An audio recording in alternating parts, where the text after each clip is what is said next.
Bom, nesse vídeo a gente vai resolver a questão 188 do livro do Fundamentos de Matemática Elementar de Geometria Plana. O enunciado diz: da figura sabemos que a medida de AB é igual à medida de AC, que a gente está indicando por esses dois tracinhos, para indicar que o segmento AB é congruente ao segmento AC. O ângulo A mede 100 graus, também está indicado na figura. A medida de AD é igual à medida de BC, isso não está indicado na figura, mas isso diz que esse segmento todo AD, ele vai ser do tamanho do segmento BC. E num certo momento da resolução a gente vai utilizar isso. O que o problema quer determinar é a medida desse ângulo vermelho, o ângulo CBD, que a gente está indicando por X.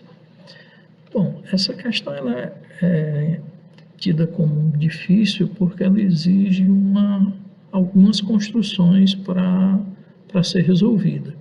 Então, por isso eu resolvi utilizar um software, o GeoGebra, e dividir toda a construção em etapas que a gente vai percorrer para que fique mais simples de entender a resolução. O primeiro passo é, a partir do segmento AB, a gente vai marcar um ângulo de 60 graus e a partir desse ângulo vai traçar uma semirreta que eu estou indicando por AR. Nessa semirreta, a gente vai tomar um ponto B1, de modo que o segmento AB1 seja congruente ao segmento AB. Bom, a existência da semirreta formando um ângulo de 60 graus ela é garantida pelo axioma do transporte de ângulo. E a existência do ponto B1, existência e unicidade do ponto B1 é garantida pelo axioma do transporte de segmento. Bom, traçando o segmento B1 a P1B, a gente forma um triângulo que inicialmente não tinha na figura, que é o triângulo ABB1. Esse triângulo ele tem dois lados congruentes, então ele é um triângulo isósceles. E pelo teorema do triângulo isósceles, os ângulos da base desse triângulo têm que ter a mesma medida, têm que ser congruentes. Como o ângulo do vértice é 60, para completar os 180 graus, que a soma de todos os ângulos de um triângulo tem que dar 180 graus, falta 120. Então, eu vou ter que pegar esses 120 graus e dividir igualmente para os ângulos da base. O que vai fazer surgir dois ângulos de 60 graus lá. Bom, a etapa seguinte, a gente vai precisar utilizar a recíproca do teorema do triângulo isósceles. A recíproca do teorema do triângulo isósceles diz que se um triângulo tem dois ângulos congruentes, os lados opostos a esses ângulos também são congruentes. O triângulo ABB1 tem dois ângulos congruentes, tem até mais do que isso, tem uns três, né?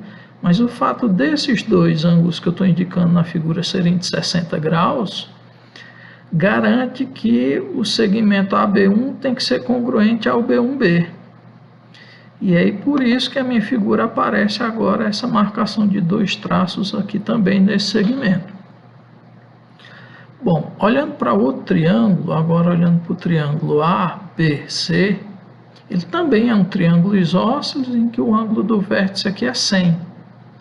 Para 180 graus falta 80, então eu vou ter que dividir os 80 graus nos dois ângulos da base aqui desse triângulo, que vai fazer surgir dois ângulos de 40 graus aqui na base. Surgiu um terceiro ângulo de 40, que é justamente a subtração desse ângulo todo de 100 com o de 60. Então isso aqui, esse ângulo também vai ser um ângulo de 40 graus. Bom, um passo importante para a gente poder resolver essa questão é visualizar dois triângulos que eu estou marcando aí, destacando na figura.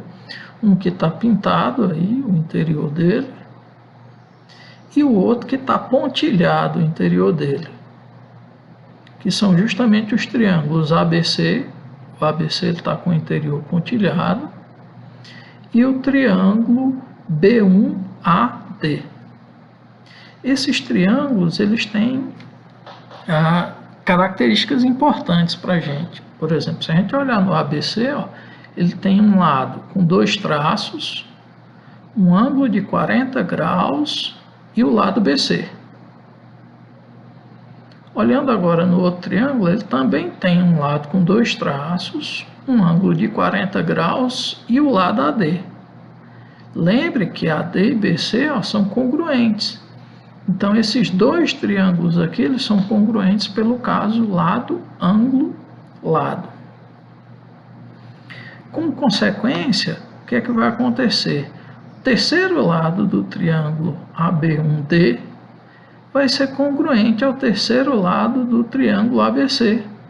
E isso é que faz com que esse lado aqui também receba 2 traços, assim como esse, assim como o lado AC.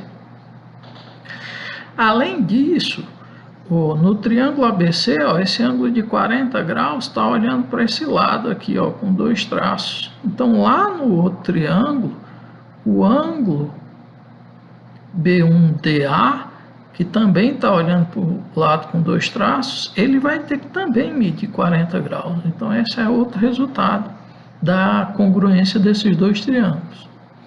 Agora, se a gente perceber esses 2 ângulos de 40 graus, eles são formados quando a reta AD, ó, a reta que passa pelos pontos A e D, cruza 2 retas aqui, a reta BC e a reta B1D.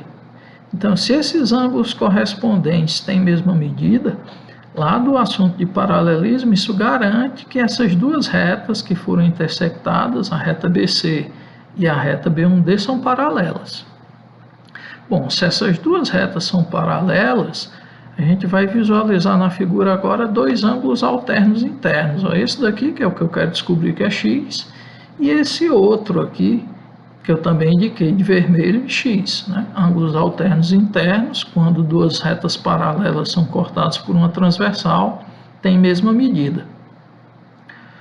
Numa outra parte da figura, por subtração de ângulos, a gente vai encontrar aqui um ângulo de 20, que é justamente a subtração do de 60 pelo de 40. E se a gente pegar o ângulo de 20 e subtrair o x, a gente passa a ter esse ângulo verde, cuja medida vai ser 20 menos x. Chama a atenção agora para um outro triângulo, o triângulo B1BD, que ele é isósceles. Ó, esse lado aqui é congruente a esse daqui. Por consequência, os ângulos da base têm que ser congruentes. Quais são os ângulos da base? Esse que mede x e esse que mede 20 menos x.